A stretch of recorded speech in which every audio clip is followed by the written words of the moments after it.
Hey everyone, welcome to today's video. So today I'm going to talk about one of the most popular interview question types, and you can be asked this question in a consulting interview, in a general management interview, in a finance interview, in a marketing interview, or even when you're interviewing with startups.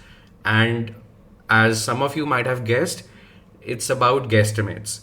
So a lot of us have a lot of misconceptions on what guesstimates are, how to practice, what is being tested, and how to ace a guesstimates interview.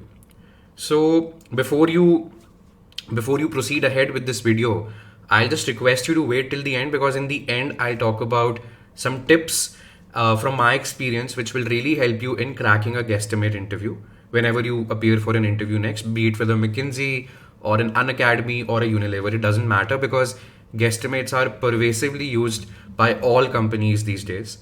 Now, when it comes to the first part of the video, which is what are guesstimates? So let's get started. So guesstimates are simply tools which are used by a recruiter, which can be a consulting firm or a startup or a corporate, to assess three things. First, your communication presence and skills.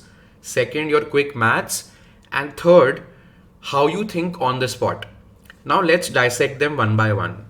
First thing is communication skills. So it doesn't matter which job role you're interviewing for. It's imperative for you to almost always interact with others, be it stakeholders within the organization or be it with clients when you're in a client facing role. So guesstimates are a verbal interview. It's not an assessment. You have to speak with the interviewer to help them with your thinking, right? So let's take an example.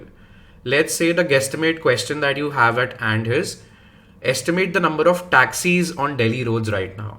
Now, to estimate this, you have to verbally take the interviewer's buy-in, talk to them, help them with an estimate, a number that you have in mind, which helps the interviewer in understanding how you communicate on the spot, right? That's one. The second thing that they're testing is maths. When I say maths, please don't get scared. It will not involve trigonometry or Pythagoras. It's simply multiplication, right? So let's take our example, which is estimate the number of taxis on Delhi roads right now. Let's say we think about Delhi's population, which is 3 crores. Then we talk about people living in the urban areas, which is broadly 60%. Now, when I say quick maths, it simply means 60% of urban population out of the 3 crore total population, which makes it broadly 2 crores, right? So that's the kind of math, which is quick maths in terms of multiplication, that you have to do on the spot, which should be error free. It should not be riddled with calculation mistakes and silly mistakes. That's the second skill. Now, the third skill that the interviewer is testing, which is the most important, is how you structure your thought process, right?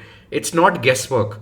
When I'm asking you as an interviewer that estimate the number of taxis on Delhi roads right now, or estimate the market size of the Indian EV market, or estimate the number of liters of petrol used in Mumbai on a day-to-day basis, or estimate the size of the diaper market in India, you have to be structured about how you're approaching that number, right?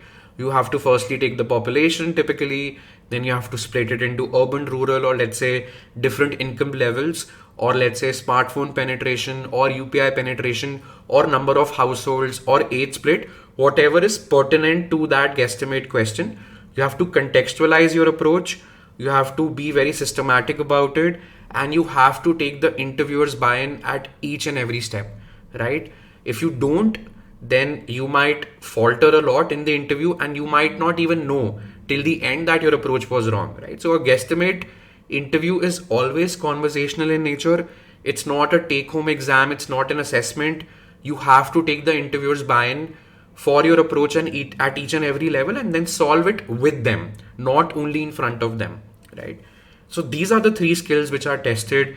And now when it comes to the second part of the video, which is why are guesstimates so common and so popular? Because it's one of the few tools which really helps an interviewer in understanding all these multiple skills and evaluating them at the same time, which is how does a candidate communicate? Is candidate comfortable with quick maths? And does candidate have the ability to think on the spot and verbally communicate their ideas in a structured manner, right? That's the second thing. Now, when it comes to how to exactly prepare for guesstimates.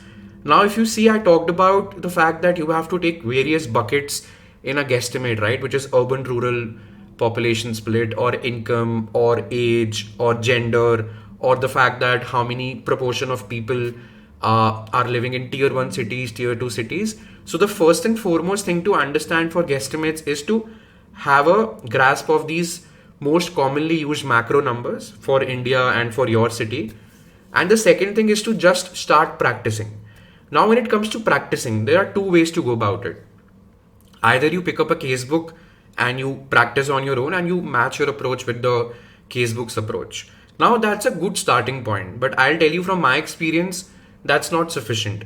The only real way to learn is to get somebody's feedback who has been there and done that, right? So the best way to go about solving either guesstimates or cases is to solve it, show it to somebody who is working in one of your target firms, let's say McKinsey or Bain or Accenture or EY, and has interviewed with them, and see what assumptions you have missed, or is your math too tedious, or are your buckets fine or not. And that's what we try to do in our consulting fellowship. So I'll tell to all our learners and mentees that it's not about getting your hands on the most popular case books or having a grasp of all possible numbers. That's okay. They are good starting points, but the real way to learn is to get feedback on your individual approach from people who have been there and done that. And if you want to explore the program, the link is in the description. But just to synthesize the video, guesstimates are a very important tool used to assess the interviewees, the candidates' maths, communication, and problem solving skills. Guesstimates can be very random. They can be talking about estimating the market size or the annual sales of, let's say, refrigerators in India, which is what is the money value of the refrigerator sold in India on an yearly basis, something as random as that. Or it can be more like estimate the number of Google Pay transactions which happen in your city on a daily basis, right? So the best way to go about it would be to understand macro numbers for your city and the country that you're living in, and then start practicing guesstimates from casebooks, and then try to get into a community or a cohort of sorts which helps you get feedback from people who have been there and done that, right? So I hope this helped you understand what guesstimates are through the examples that I used, and I'll see you very soon in the next video. Thank you.